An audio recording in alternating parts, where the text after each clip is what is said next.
Selamat sore dosen pengajar mata kuliah ke Bank Sentral. Pada kesempatan ini kami akan mempresentasikan tugas akhir kami, topik besar kebijakan moneter dengan judul hubungan kebijakan moneter terhadap investasi dan siklus bisnis di negara berkembang. Dimulai pada pendahuluan, pada latar belakang kebijakan moneter merupakan kebijakan Bank Sentral untuk mengelola jumlah uang beredar dan tingkat suku bunga, bertujuan untuk menciptakan stabilitas ekonomi makro, pengendalian inflasi, penurunan pengangguran, dan pertumbuhan ekonomi. Di negara berkembang, investasi dalam skala ekonomi berperan penting dalam mendorong pertumbuhan ekonomi dan mengurangi kemiskinan. Pada siklus bisnis didefinisikan sebagai fluktuasi berulang pada sektor lapangan kerja, output, dan komposisi output yang bergerak bersamaan dengan harga. Memiliki 3 fase, ekspansi, puncak, dan kontraksi. Di negara berkembang, sangat dipengaruhi oleh tingkat suku bunga dan likuiditas. Karakteristik di negara berkembang pada sisi investasi dan siklus bisnis, pertama, ekonomi belum stabil dan rentan terhadap gejolak ekonomi. Investasi dipengaruhi oleh instrumen kebijakan moneter, tingkat suku bunga, jumlah uang beredar, dan nilai tukar. Pada siklus bisnis dipengaruhi oleh ekspor komoditas, aliran investasi asing, dan kestabilan politik. Selanjutnya pada hubungan kebijakan moneter dan investasi, pengaruh kebijakan moneter pada investasi memiliki pengaruh signifikan melalui jalur transmisi langsung dan tidak langsung. Adanya jalur suku bunga, yaitu adanya kebijakan ekspansi, suku bunga yang turun sehingga akan meningkatkan investasi. Sebaliknya, kebijakan kontraksi, suku bunga naik dan investasi akan turun.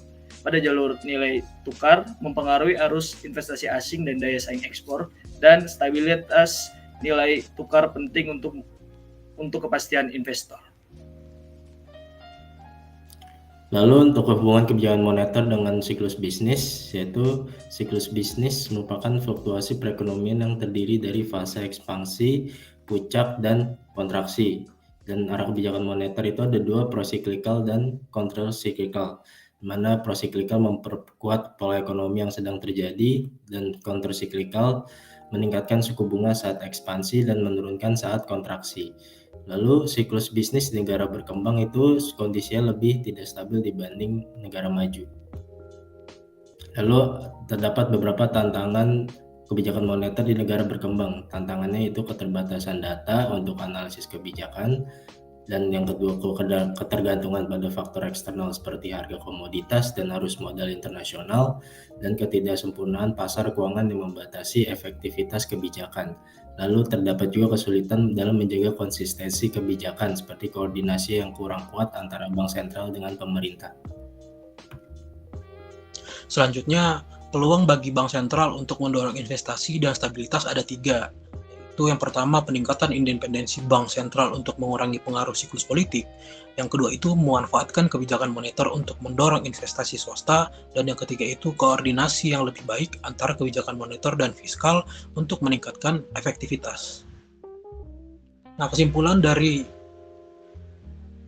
tugas kami ini ada 3, yaitu yang pertama, kebijakan moneter memiliki peran penting dalam mempengaruhi investasi dan siklus bisnis di negara berkembang. Yang kedua itu tantangan yang dihadapi oleh bank sentral termasuk menjaga konsistensi kebijakan dan meningkatkan efektivitas transmisi.